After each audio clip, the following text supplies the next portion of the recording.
Alors bonjour tout le monde et bienvenue à ce nouveau cours de physique mise à niveau. Aujourd'hui, on va continuer l'étude de la réfraction. Dans le fond, on va faire quelques applications, ça ne sera pas super compliqué. On va commencer avec les prismes, là, pour parler de la déviation de la lumière causée par un prisme. Évidemment, imaginez que vous avez juste un rayon laser ici comme ça, euh, qui fait de la lumière. Ok. La lumière sortant d'un laser se propage en ligne droite. Ok. Ici, on vient mettre un prisme devant. Ce qu'on remarque, c'est que le prisme fait littéralement dévier la lumière. Ok. Donc, mon rayon qui s'en allait dans cette direction-là initialement va avoir dévié à cause de la présence du prisme. Ok. Donc, nous, dans le cours aujourd'hui, on va regarder comment on peut évaluer, par exemple, la déviation causée par un prisme. Ok. Donc, on vous donne le schéma suivant. On dit quand la lumière traverse un prisme triangulaire comme celui-ci, elle va subir deux réfractions en fait. Donc, il va y avoir une première réfraction ici quand la lumière entre dans le prisme, mais il va aussi avoir une seconde réfraction quand elle sort du prisme. Donc, à chaque fois, parce qu'on se souvient, à chaque fois que la lumière change de milieu transparent, elle va subir de la réfraction. Donc, nous, la première chose qu'on va euh, devoir, il y a différentes choses qu'on vous indique, là. On vous indique que la somme des deux angles ici à l'intérieur, R1, donc notre première réfraction passe de I1 vers R1. Donc ça, c'est incidence 1, réfraction 1. Ensuite, on a l'angle incidence 2, réfraction 2. OK?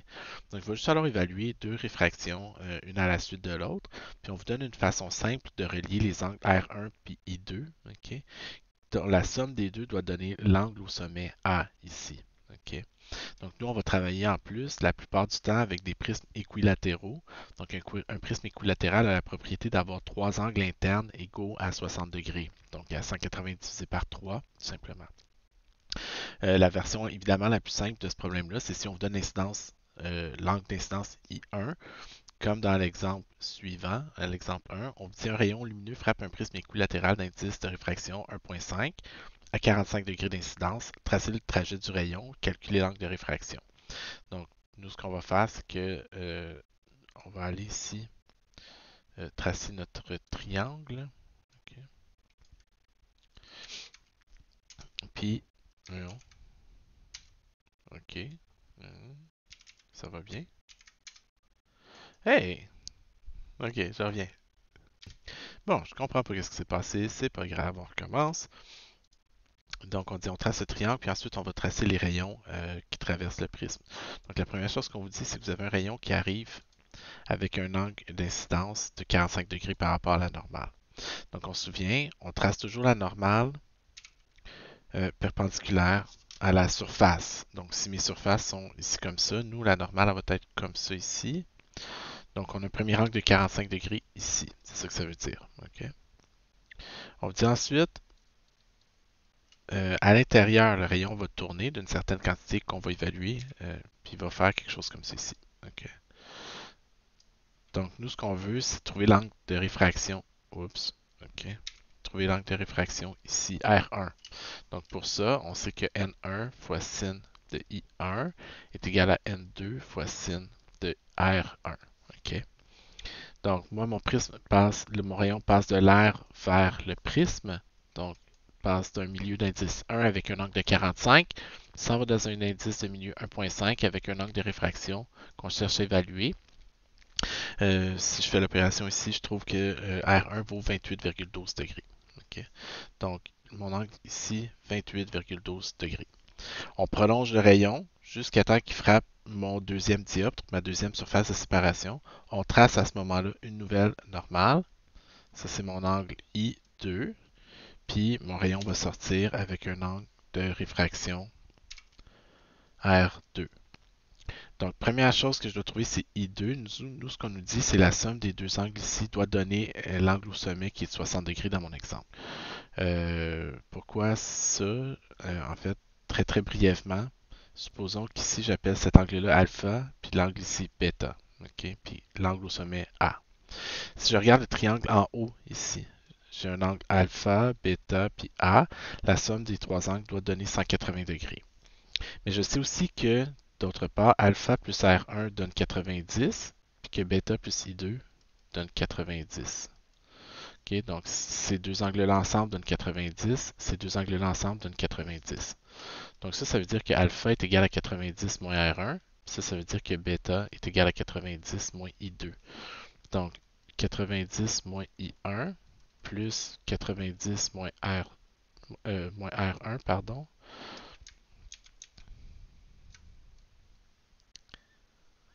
puis 90 moins I2 plus A est égal à 180. Donc 180 moins R1 moins I2 plus A égale 180. Donc je peux enlever les 180 de chaque côté. Puis j'ai R1 plus I2 qui est égal à A ici. OK? Donc rapidement, là, je ne vous demanderai pas des petites démos de même, mais c'est juste parce que moi j'ai ça me faire dire ça marche de même puis qu'on me le montre pas. OK? Mais ça c'est moi ça. OK? Donc je sais que A est égal à R1 plus I2. Donc, I2 va être égal à A moins R1, 60 moins 28,12. Mon angle I2 va donc être égal à 31,88 degrés. OK. Donc, l'angle ici, 31,88. Il me reste à trouver R2. Donc, je passe d'un milieu d'indice N1 avec un angle I2, puis je m'en dans un milieu d'indice N2 avec un angle R2. Là, il faut que je fasse attention.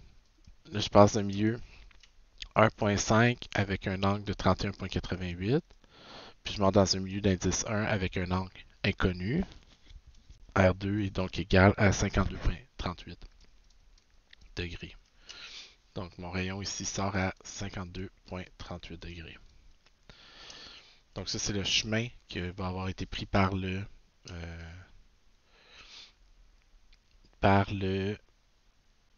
faisceau lumineux. Pardon. OK. On cherche ces mots ce matin.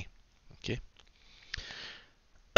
Maintenant, nous ce qu'on veut connaître, pardon, c'est l'angle de déviation. OK.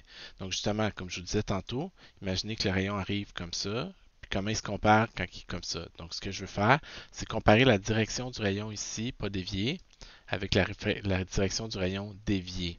Donc, pour ça, ce que je vais faire, c'est que je vais tout simplement prolonger mon rayon incident, puis prolonger mon rayon qui sort du prisme pour trouver l'angle de déviation D qui est ici. OK. Donc, si je veux trouver l'angle D, on remarque qu'il est égal à I1 plus R2 moins A. OK. Donc, d'où ça vient ça, cette petite formule-là? OK. Ben, imaginez, je vais reprendre ici la situation suivante. OK. Donc, encore une fois, c'est pour la forme que je vous l'indique. Ici, cet angle-là mesure I1. C'est de la géométrie, vraiment, là, purement de la géométrie. Là. Okay? L'angle qui est ici mesure R2. Pourquoi? Ben, c'est deux séquentes ici, donc ça, c'est des angles opposés par les sommets. Donc l'angle ici va mesurer I1 moins R1. Puis l'angle ici va mesurer R2 moins I2. Okay? Pardon. Donc, je sais. Puis ensuite, ce que je veux, c'est trouver, par exemple, ça ici qui mesure 180 moins D. Okay? Donc, c'est plusieurs choses en même temps. Lui, je l'ai appelé gamma qui est égal à 180 moins D. Okay? Donc, je sais que la somme des angles internes doit donner 180. Donc, si je regarde dans le triangle qui est ici, j'ai I1 moins R1 plus R2 moins I2 plus 180 moins D.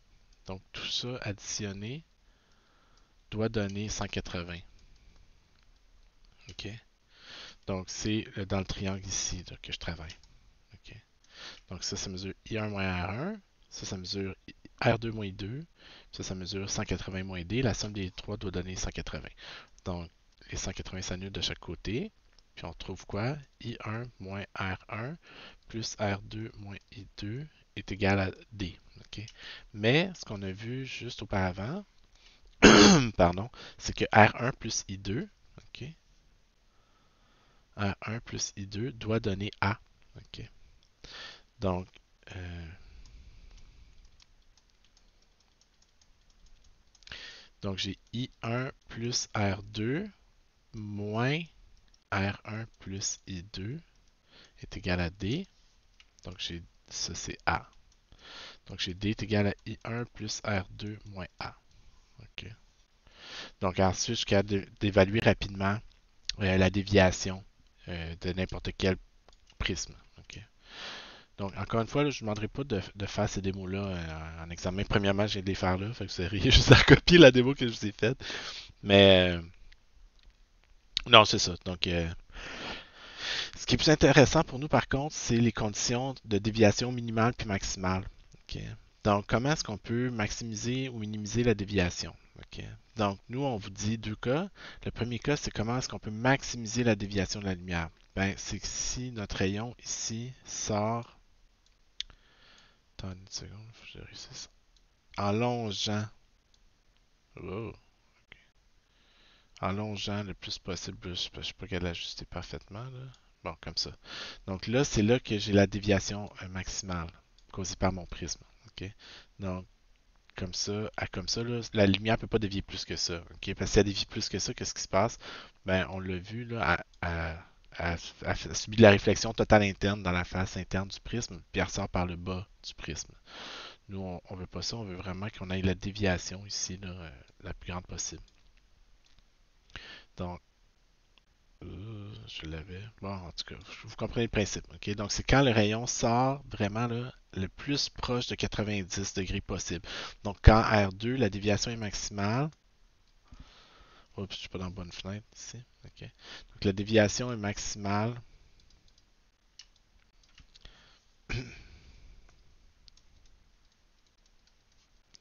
Quand mon angle R2 est égal à 90 degrés. OK? Donc, ça, c'est ma condition de déviation maximale. Ma déviation minimale, elle, je vais la trouver quand les deux angles internes sont identiques. OK? Donc, minimale, quand les deux angles internes sont égaux, donc quand R1 égale I2. OK? Donc, de façon générale, ça correspond à la condition ici. On veut se retrouver, autrement dit, avec un rayon essentiellement parallèle à l'intérieur de la boîte. Donc, on veut que le rayon ici soit parallèle au fond du triangle, dans la mesure où c'est un triangle équilatéral, bien évidemment. Donc, ça nous garantit que les deux angles ici puis là sont identiques. Okay? Donc, on a ici en haut, si vous y pensez un petit peu, c'est un triangle équilatéral. Si ça, c'est 60 en haut, puis ça, c'est parallèle à la base, mais on a 60 là, 60 là. Donc, dans notre exemple, les angles R1 et 2 seraient égaux à 30 degrés dans le cas d'un prisme équilatéral. Okay.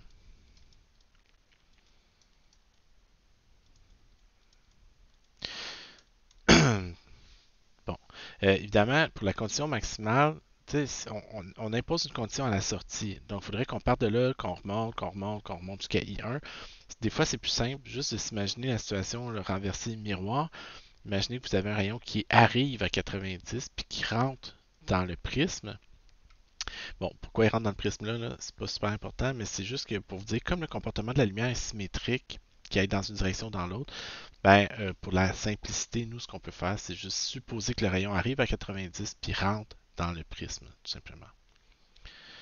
Donc, on vous dit évaluer la déviation maximale puis minimale du prisme. Okay? Ben, ce qu'on sait, c'est que la déviation maximale, on va la trouver quand le rayon va émerger à 90. Donc, moi, ce que je fais personnellement, je me trace la situation suivante où, pardon, où j'imagine que j'arrive à 90 degrés. Okay. Donc, j'arrive à 90 degrés. Excusez. J'imagine un rayon qui arrive comme ça, qui rentre dans le prisme. Puis après, oh, je suis rendu en vert, c'est pas grave. On se retrace normal. On se retrace un rayon émergent. Puis on cherche l'angle qui est ici. Donc c'est exactement la même chose que j'ai faite précédemment au numéro 1. Donc il faut évaluer l'angle qui est ici, ensuite l'angle qui est ici, ensuite l'angle qui est ici. Pour ça, on sait que par exemple, dans notre exemple ici, on passe d'un milieu d'indice 1 vers un milieu d'indice 2. OK? Faites attention. Oh, excusez, non. Vous voyez, j'étais trop vite. Le prisme est plongé dans de l'eau. OK? Donc à l'extérieur, c'est pas un milieu d'indice 1, c'est un milieu d'indice 1.33. Donc, on passe d'un milieu d'indice 1.33 vers un milieu d'indice 2. Donc, si je prends N1 sin I1 égale N2 sin R1, donc je passe de l'eau avec un angle de 90, je m'en vais dans le milieu 2 avec un angle R1. Donc là, il me reste à évaluer R1. Ayant déterminé R1, je sais que I2 plus R1 est égal à 60, ça me permet de déterminer I2. Ayant déterminé I2, je sais que je passe un milieu d'indice 2 avec un angle I2, puis que je monte dans un milieu d'indice 1.33 avec un angle R2. Ça me permet de déterminer R2. Maintenant, je sais que la déviation est donnée par I1 plus R2 moins A. Donc 90 plus R2 moins 60. OK? Ça va être ça la déviation. La déviation minimale, on a dit à l'intérieur, je dois être parallèle à la base. Donc ce que je vais faire, c'est que je vais venir ici tracer un rayon parallèle à la base à l'intérieur du prisme. Donc celui-là me permet de déterminer. Celui-là, il va se faire beaucoup plus facilement. OK, pourquoi? Vous allez voir, là. Ça c'est I1, R1, I2, R2. Donc, ça c'est un milieu d'indice 2, puis ça c'est 1.33.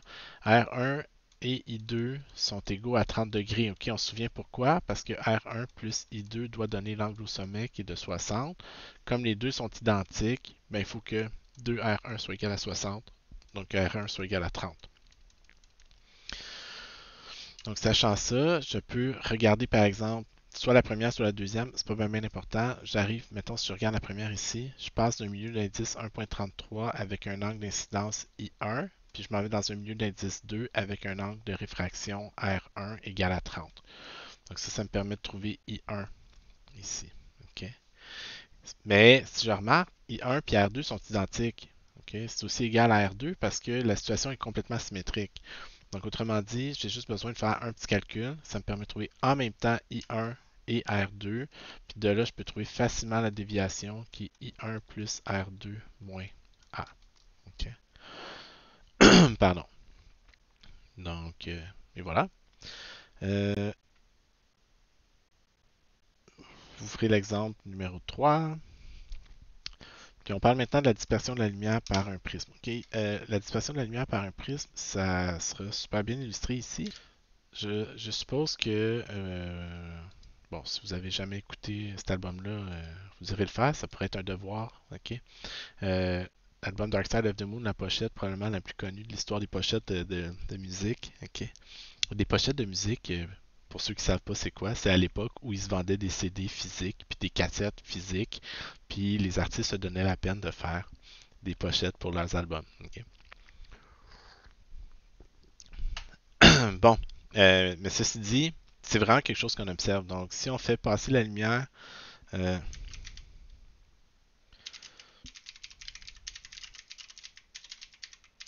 à travers un prisme, ok, c'est vraiment ça qu'on observe. Donc ça,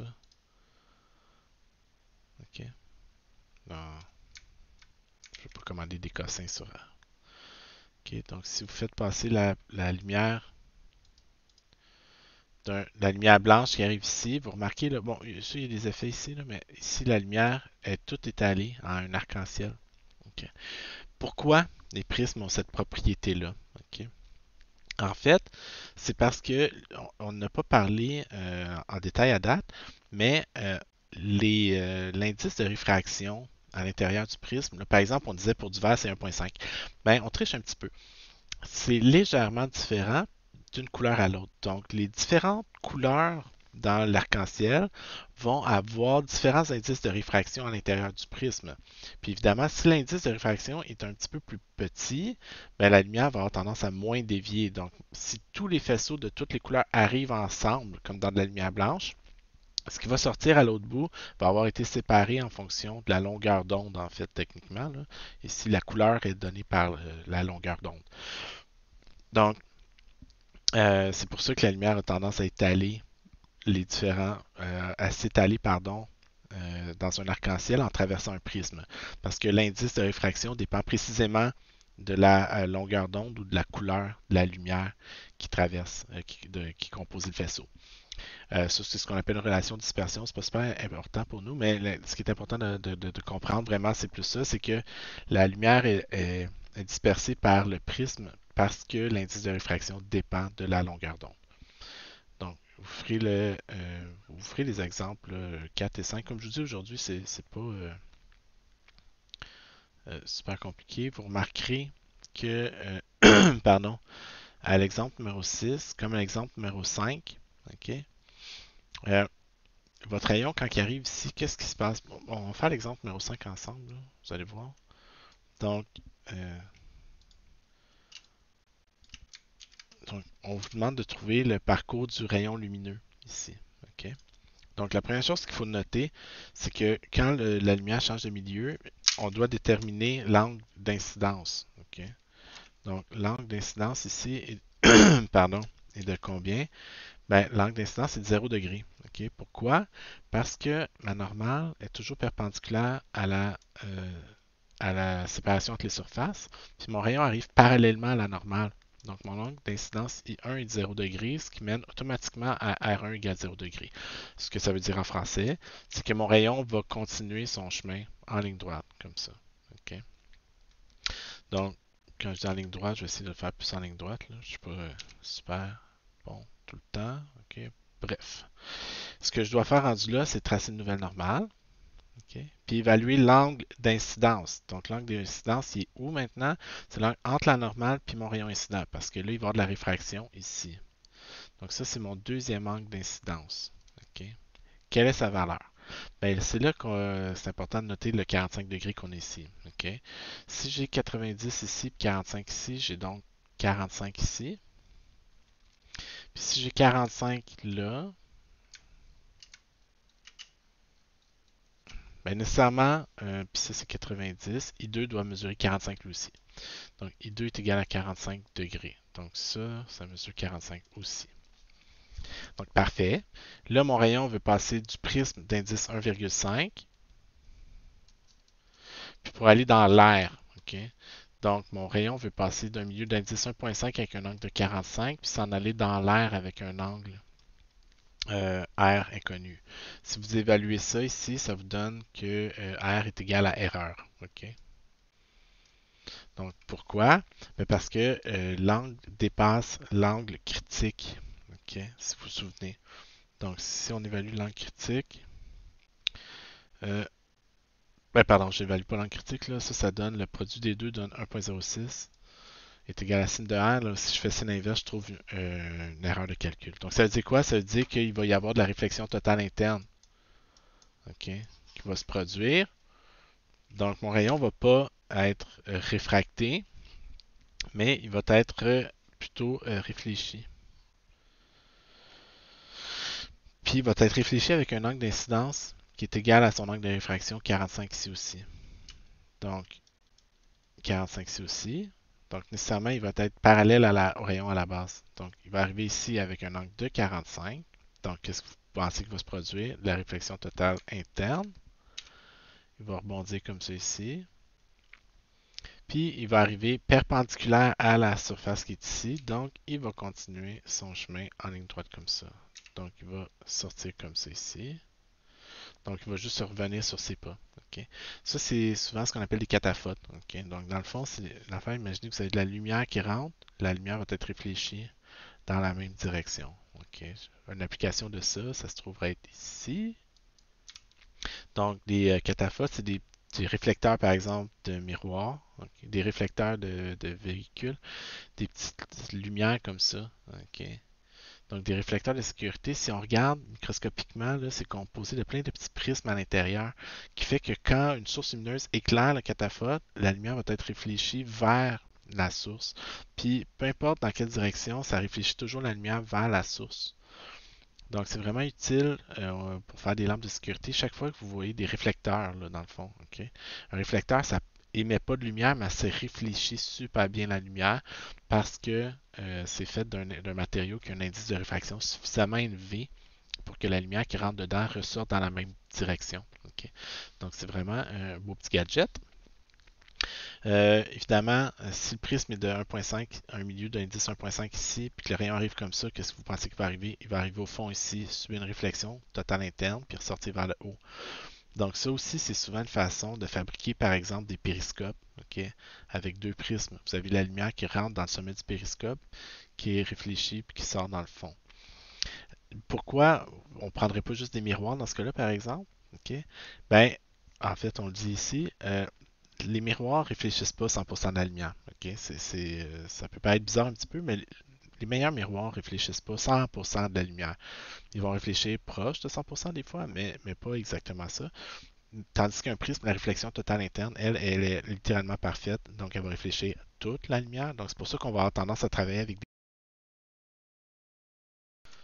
donc c'est pour ça qu'on a tendance à travailler avec des prismes au lieu de travailler avec des miroirs quand on veut utiliser vraiment des appareils optiques de très haute précision. Les caméras photo, les caméras vidéo, souvent vont utiliser des prismes au lieu d'utiliser des miroirs parce que c'est plus efficace. Ok. Euh, 7, on dit trouver l'indice de réfraction maximal que doit avoir un prisme rectangulaire collé à un prisme de verre triangulaire pour qu'un rayon pénétrant perpendiculairement subisse la réflexion totale interne. Donc, imaginez que vous avez ici un rayon qui passe d'un prisme d'indice 1.5 puis qui veut aller dans un autre milieu. Donc, on veut que ce rayon-là subisse la réflexion totale interne. Ok. Donc, qu'est-ce qu'on doit avoir comme indice dans le milieu en gris ici? Ok. Donc, on va passer d'un milieu d'indice N1 égal à 1.5, puis on s'en est dans un milieu d'indice N2 inconnu. Ok. Mais on veut subir la réflexion totale interne ici. Donc, il faut que mon angle de réfraction soit de 90 degrés. Donc, je passe d'un milieu d'indice N1 avec un angle de 60, puis je m'en dans un milieu d'indice N2 avec un angle de 90. Mon milieu d'indice N1, d'indice 1.5. Donc, 1.5 fois sin de 60 est égal à N2 fois 1. Donc, N2 est égal à quoi? 1.5 fois sin de 60. Ça fait 1.299, donc à peu près 1.3. OK. Donc, qu'est-ce que ça veut dire, ça? Okay, ça veut dire que si j'ai du vert ici d'indice 1.5, que j'entoure d'un milieu d'indice plus petit ou égal à 1,3, le rayon qui arrive ici va subir de la réflexion totale interne, va être réfléchi au lieu de sortir du prisme. Ben, ça, il y a une application de ça à grande échelle maintenant, qui est la fibre optique. Okay? Dans le fond, la fibre optique, c'est exactement une application de ça. C'est un filament de verre, okay? Donc très très mince, ici très étroit, qui va servir à guider la lumière. Okay? Donc tout ce qu'on a à faire, c'est juste de s'assurer que le faisceau lumineux, quand il vient frapper la gaine qui enrobe la fibre, donc dans le fond, la fibre elle-même, c'est une fibre de verre d'indice environ 1.5 qui va être entourée d'une gaine d'indice de réfraction plus faible, okay, qui va servir à assurer la rigidité, entre autres, là, mais qui va surtout servir à induire la réflexion totale interne. Donc, dès que vous avez un signal lumineux qui rentre dans la fibre optique, il va rebondir en subissant des réflexions totales internes toujours, okay, puis il va sortir à l'autre côté, à l'autre bout de la fibre, tout simplement. Donc, vous pouvez forcer la lumière à suivre un chemin avec des fibres optiques. Donc, ici, c'est un exemple là, okay, de ces deux fibres optiques. Évidemment, ce n'est pas des fibres optiques qu'on va utiliser pour transporter votre signal Internet. Là, okay? Vous ne transporterez pas ça. C'est pas la. c'est- Pardon. C'est pas Bell qui va installer des choses comme ça. Donc, ce que vous avez, c'est un laser vert. Vous voyez ici. Donc, euh, le signal reste à l'intérieur de la fibre. Il sort à l'autre bout ici. Là, ok. Donc, on dirait qu'il n'y a rien dans les mains. Ok. C'est normal, c'est un bloc de verre qui est dans les mains. Il est entouré d'air d'indice 1. Donc, c'est très petit. Donc, c'est facile de faire de la réflexion totale interne. Mais on voit super bien le chemin qui est employé par la lumière. Puis, on voit que ça rebondit toujours. Ok. Puis que ça va sortir à l'autre extrémité du prisme. C'est une des raisons aussi pourquoi c'est difficile euh, de souder des fibres optiques, ça c'est un détail, là, mais à chaque fois que vous avez une jonction de deux fibres optiques, il y a une partie du signal qui va rebondir vers la source. On va éviter ça le plus possible. Ça marche avec aussi celle-là ici. Donc ça, c'est une fibre optique okay, enroulée, entourée d'une gaine, mais là, c'est au niveau de la rigidité, là, pour pas qu'elle brise. Vous voyez aussi, ça c'est d'autres exemples, des petites tiges de verre, puis voyons, bon, il prend pas l'autre. Mais donc c'est la même chose. Donc vous avez une source de lumière qui va sortir par le bout des petites fibres. Ok. Donc ça fait des petites lampes playées. Des applications de ça aussi, c'est l'endoscopie. Ok. Pardon. Donc, on explique ici en médecine, souvent, ce que vous avez, c'est des endoscopes. Donc, c'est comme un paquet, deux ou trois fibres optiques associées les unes à l'autre. Donc, vous avez, par exemple, une fibre qui va acheminer de la lumière vers le dedans de la personne qui va se faire opérer, par exemple. Vous avez de la lumière qui va sortir, qui va être réfléchie par les organes, qui va être capturée par un moniteur télé, par exemple. Au bout de la fibre, vous mettez une caméra, donc ça va recueillir l'image qui rentre depuis le début. Puis vous allez avoir une autre fibre qui va transporter un signal laser qui est là, par exemple, pour aller brûler. Ok. Donc, souvent, ça peut être utilisé, mettons, justement pour cauteriser microscopiquement ou pour aller brûler des tumeurs.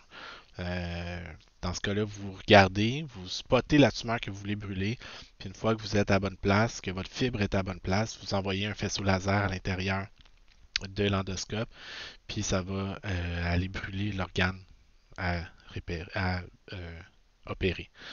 Donc, des petites questions de compréhension sur des applications ici, c'est rien de très très compliqué.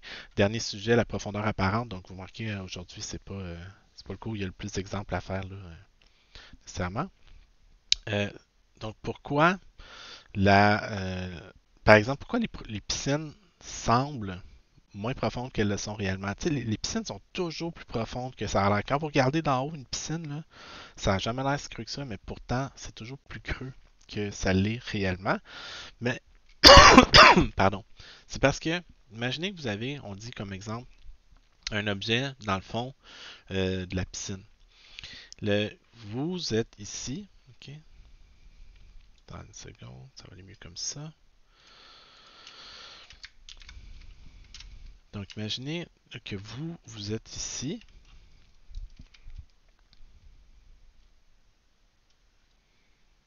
puis vous regardez comme ça ici. Ok? Vous voyez quoi? Vous voyez le rayon de lumière arriver dans votre œil dans cette direction-là.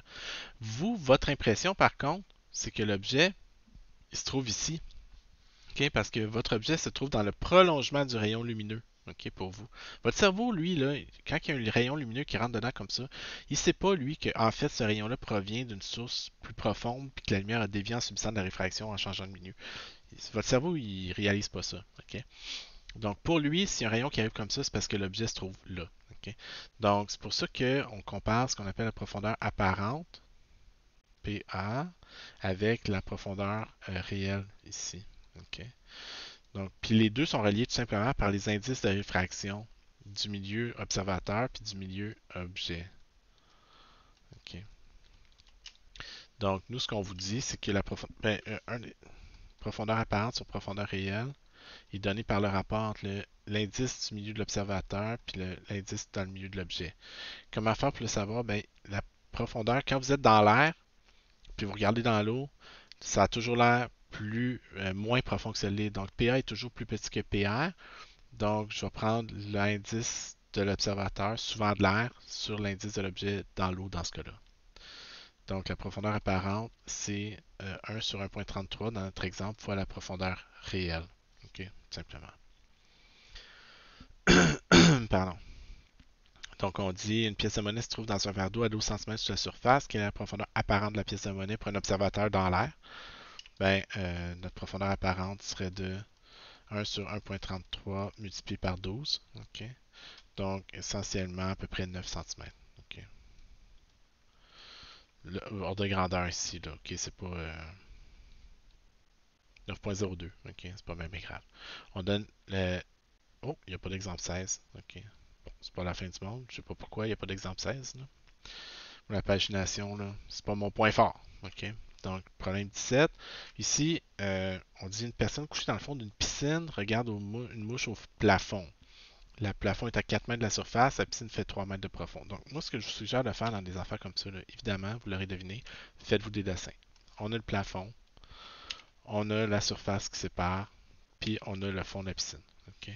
La personne est ici, OK? Chillax dans le fond de la piscine en train de se noyer à 4 mètres à 3 mètres de profond. Puis elle regarde une mouche, OK? Qui est à 4 mètres ici. On dit pour la personne qui est dans le fond de la piscine, quelle est la distance apparente qui la sépare de la mouche? Oh, bon, ben là, nous, dans ce cas-là, ici, en A, OK, ça c'est l'observateur, puis ça c'est l'objet. OK? Vous aurez compris qu'en B, ça va être l'inverse. OK? Donc, il va y avoir une profondeur apparente pour l'objet. On va l'évaluer comment? On va évaluer PA sur PR est égal à l'indice de l'observateur sur l'indice de l'objet. Donc, dans notre exemple, on cherche la profondeur apparente. L'indice de l'observateur, c'est de l'eau, 1,33, sur l'air, 1, fois la profondeur réelle. La profondeur réelle est de quoi? 4 mètres. Okay? Donc, ça donne à peu près 16 tiers. Donc, à peu près, donc, ça c'est 4 tiers, 16 tiers, ça veut dire 5,33 à peu près. Donc, quelle est la distance? Donc, elle apparaît, l'image, ici apparaît une profondeur apparente de 5,33 m. Okay? Donc, si on veut trouver la distance qui sépare l'observateur de l'image de la mouche, ben, il y a 5,33 plus 3. Donc, la distance, c'est 8,33 m, la distance apparente. Pardon. Okay. 8,32, 8,33, c'est pas grave. On dit, pour la mouche, quelle est la distance apparente qui la sépare de la personne? Bien, vous ferez le problème dans l'autre sens. C'est-à-dire, mettez-vous à la place de la mouche qui regarde la personne. Quelle est la position apparente de la personne dans l'eau? Trouvez la distance qui sépare l'objet de cette image de la personne. Donc, c'est tout pour ce qui est des applications ici, de la réfraction. On se revoit pour discuter des lentilles au prochain cours.